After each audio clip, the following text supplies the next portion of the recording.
Shalom, Assalamualaikum warahmatullahi wabarakatuh. Salam sejahtera bagi kita semua.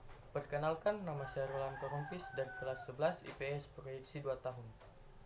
Saat ini saya akan menjelaskan tentang dasar hukum lembaga peradilan di Indonesia.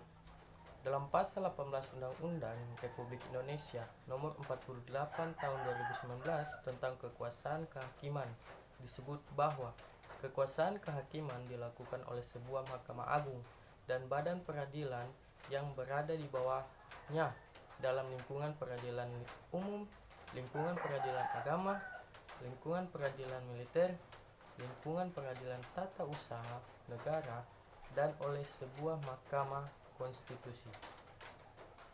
Lembaga-lembaga peradilan di Indonesia. Yang pertama, peradilan umum. Yang pertama, pengadilan negeri. Pengadilan negeri mempunyai daerah hukum yang meliputi wilayah kabupaten atau kota, dibentuk berdasarkan keputusan presiden. Untuk menjalankan tugas dan fungsinya, pengadilan negeri mempunyai perangkat yang terdiri atas pimpinan, hakim, panitera, sekretaris, dan jurusita. Yang kedua, pengadilan tinggi. Pengadilan tinggi merupakan pengadilan tingkat banding. Pimpinan pengadilan terdiri atas seseorang ketua, ketua dan wakil ketua, hakim anggota.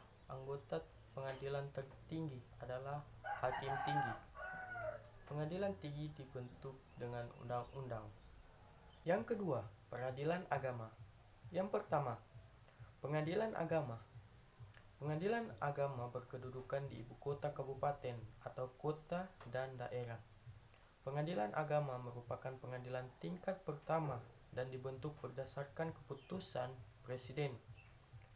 Pimpinan pengadilan agama terdiri atas seorang ketua dan wakil ketua.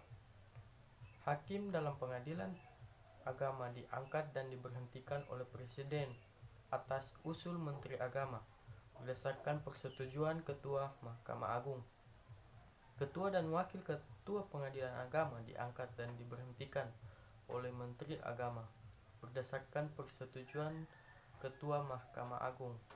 Wakil ketua dan hakim pengadilan agama diangkat sumpahnya oleh Ketua Pengadilan Agama.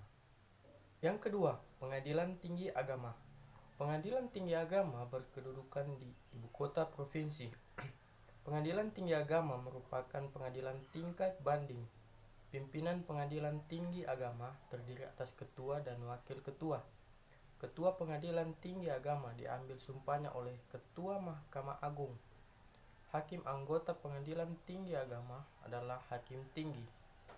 Wakil ketua dan hakim pengadilan tinggi agama diambil sumpahnya oleh Ketua Pengadilan Tinggi Agama.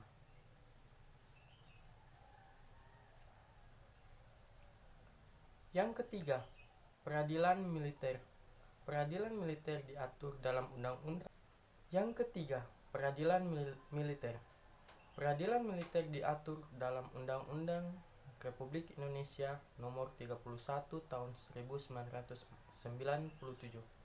Dalam undang-undang tersebut, yang dimaksud dengan pengadilan adalah badan yang melaksanakan kekuasaan kehakiman di lingkungan peradilan militer yang meliputi pengadilan militer, pengadilan militer tinggi, pengadilan militer utama, dan pengadilan militer pertempuran.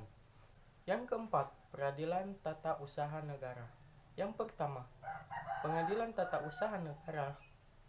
Pengadilan tata usaha negara berkedudukan di ibu kota, kabupaten atau kota, merupakan pengadilan tinggi pertama, dibentuk berdasarkan keputusan presiden. Pimpinan pengadilan terdiri atas seorang ketua dan wakil ketua. Hakim diangkat dan diberhentikan oleh presiden atas usul Ketua Mahkamah Agung. Wakil ketua dan hakim pengadilan tata usaha negara diambil sumpahnya oleh Ketua Pengadilan Tata Usaha Negara. Yang kedua, pengadilan tinggi tata usaha negara. Pengadilan tinggi tata usaha negara berkedudukan di ibu kota provinsi, merupakan pengadilan tingkat banding. Ketua Pengadilan Tinggi Tata Usaha Negara diambil sumpahnya oleh Ketua Mahkamah Agung. Hakim anggota pengadilan ini adalah hakim tinggi, wakil ketua, dan hakim pengadilan tinggi tata usaha negara diambil sumpahnya oleh ketua pengadilan tinggi tata usaha negara. Yang terakhir, Mahkamah Konstitusi. Mahkamah Konstitusi merupakan perwujudan dari pasal 24C Undang-Undang Dasar Negara Republik Indonesia tahun 1945.